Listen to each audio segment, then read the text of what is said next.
Greetings and salutations, nerds. Today, we're going to talk about 10 more practical 3D prints because you liked the last time I did a video about 10 practical 3D prints. So for this list, I just went onto the internet and I picked out 10 3D prints that I thought looked kind of cool, interesting looking, but they all are debatably practical. I'm going to print them out.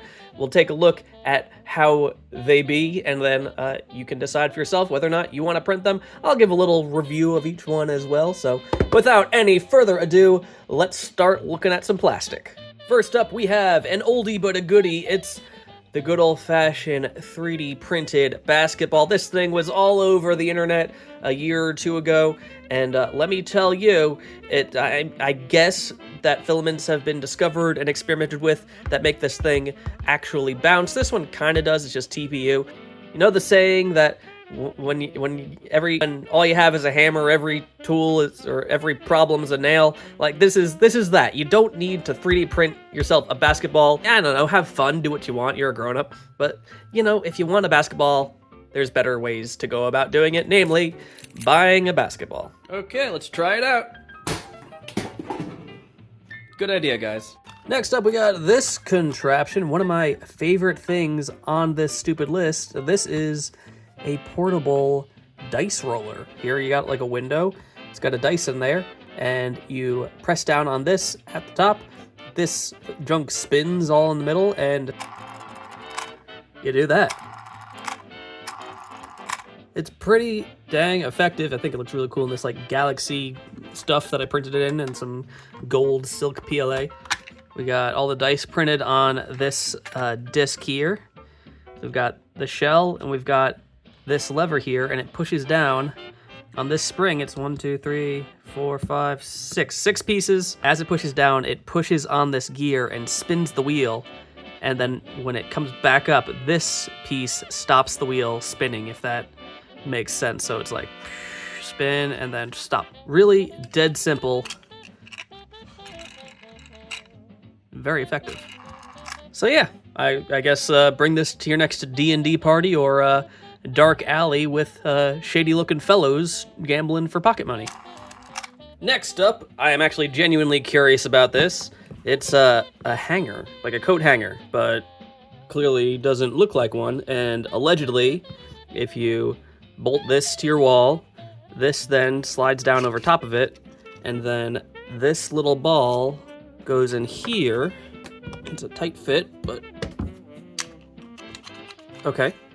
So we got a ball inside this thing, and allegedly, this is now a clothes hanger. You can put your clothes in there, and it kind of auto grips them. Let's test it out, see if it works. All right, I do have an issue. This wedge that goes in the back here, I guess it depends on how you print it. Mine was way too big, so I had to like carve it down a little bit, and it's still not quite fitting in there. So I'll have to tinker with that a little more, but I don't want to really waste time doing that right now, so we'll just test out the mechanism. All right, so just imagine my hand isn't there and it's just stuck to the wall like you would expect. So in theory, if we take something like this shirt here and just kind of jam it up into the mechanism, this ball will catch on the fabric and the shirt will stay in the hanger. Huh, well, that worked really well. Okay, cool. Okay, so now to get it off of the hanger, apparently you just lift up and at a diagonal, and then it comes right out. Okay, that's pretty cool. It's a little tricky to get it up into the mechanism, but that's like, I kind of love that. That's pretty great. That's pretty dope. I think I'm gonna make more of these. Next up, we've all seen 3D printed bag clips. You know, you got a bag and you want to clip it together to keep your Doritos fresh. So I was kind of bored of just like standard bag clips, so I wanted to find one that was a little whimsical, that had a little character to it, and I found this Alligator bag clip. I don't like them, and let me show you exactly why. So let's say you have a bag. This is one that I harvested from the before times. You tell me if you see the problem. If the material is too thick, these teeth here actually become a huge impediment to crunching this thing down.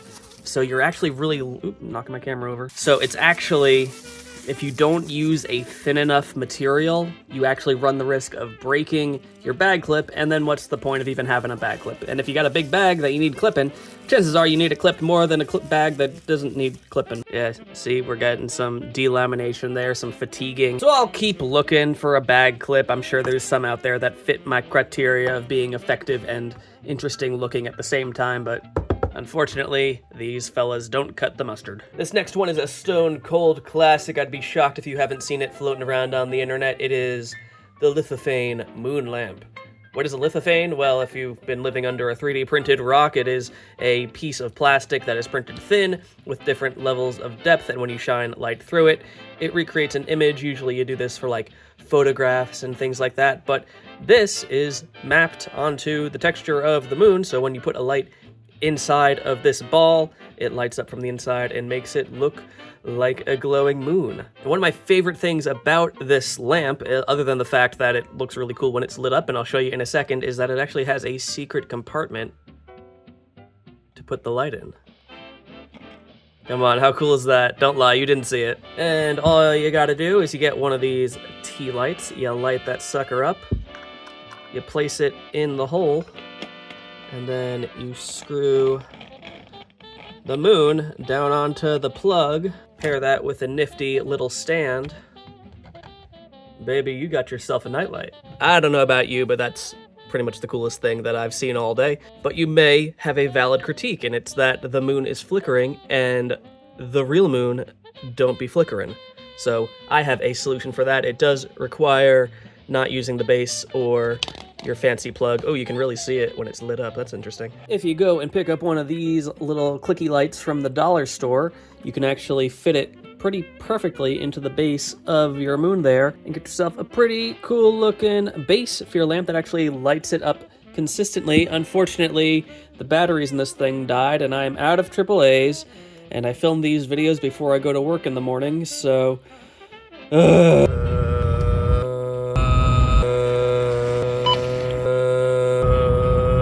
and we're back. All right, let's get some batteries in that sucker.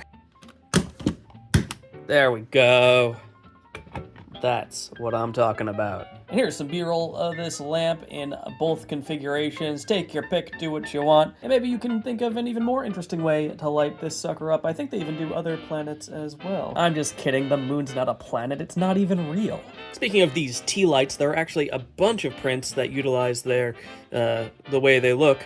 So I thought I would print another one, and I found one that's really cool, and it really speaks to my millennial desire to force mid-century modern aesthetics into every aspect of my life, and it is this miniature mid-century modern fireplace. Gently cram your light into the bottom of the red piece here. Mother, father, come on. And you might want to make your hole a little bigger. I did it wrong. Come on, what did I do? Everything I love dies. There we go. The idea is that this looks like a classic mid-century modern style fireplace that were apparently popular whenever mid-century modern was popular. I don't know, I didn't look into it.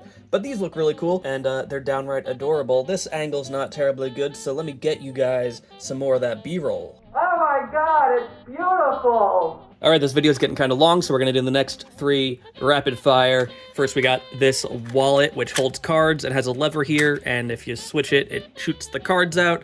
In theory, a cool idea. In practice, it's tricky to print, and, you know, do you want a chunk of plastic like that in your pocket? Also, they actually make wallets that do this, and I think they work a lot better. And, you know, it's an actual company and not some 3D printed thing that you made in your basement. There's also nowhere to put cash. It's like card only. I don't know, a cool idea in theory. I am skeptical of its actual practical use. Next, we have a phone holder that actually looks like a fabric pillow. It works, it's a phone holder, it looks like a pillow with like creased fabric. That's really cool. However, when you get up close, you can really see the layer lines, and this thing is pretty ginormous.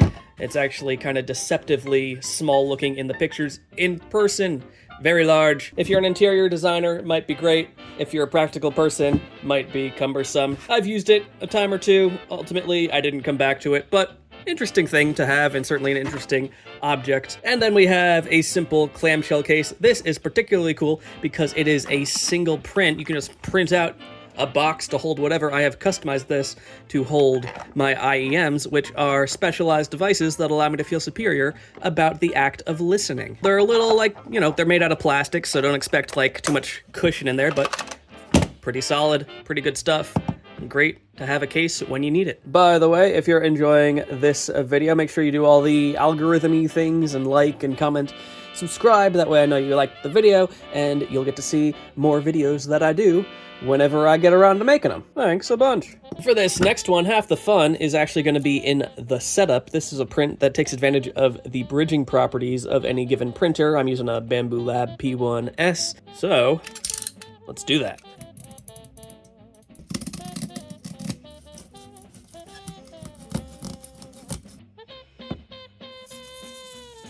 And this slots into our base. Ah, get it? Looks like a plot of grass that you have in a little container and you plop it on your desk. But wait, the real magic comes when you add some juice into the mix. The idea with this thing is that you feed your charger cables in through the hole in the back, and then they sneak on up through the hole in the grass. The grass sits on top, and then you can charge your devices, and they'll look like they're nestled in a little lawn. You know, just like real life. This one might be kind of lost on me, I'm gonna be honest with you guys. But you know, the way it was printed is, you know, undeniably quite satisfying. The bristles seem quite brittle, so maybe it depends on the material. You can see here, just in the time that I spent between printing this and then waiting to make this video, a bunch broke off on the side here, and in the like minute and a half that I've been actually using this thing, got a lot of bristles breaking off. Looks like I left my tree up until mid-July over here, but hey, it looks cool in the pictures, and in the end, isn't that what it's all about? You want to print this thing, go ahead and do so. I will have links to everything I have shown in this video down below, and of course, if you like any of the prints, make sure you give some love and some props to the original creators so they get the credit that they deserve. Take it easy, everybody. I'll catch you in the next one.